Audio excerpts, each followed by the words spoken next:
क से कबूतर, ख से खरगोश, ग से गुलाब, घ से घर,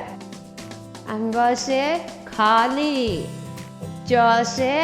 चरखा, छ से छाता, ज से जग, झ से झंडा, तिया खाली, ट से टमाटर, ठ से ठठेरा, ड से डमरू, ढ से ढक्कन, मूर्धन्य से खाली, त से तरबूज, थ से थर्मस, द से दवाद, ध से धनुष,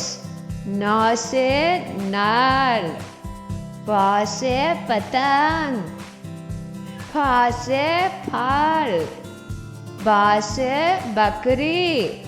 भ से भालू, म से मछली,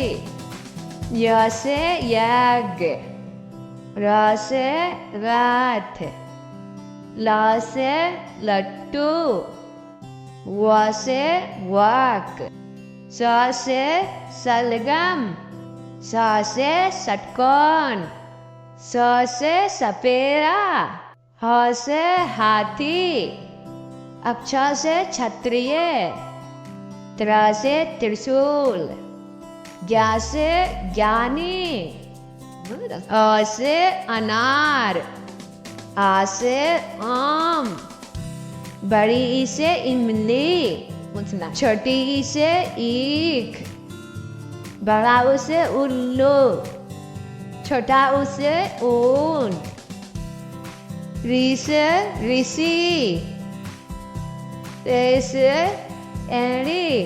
है से ऐनक, औ से उखली, औ से औरत, अंग से अंगूर, आहा खाली।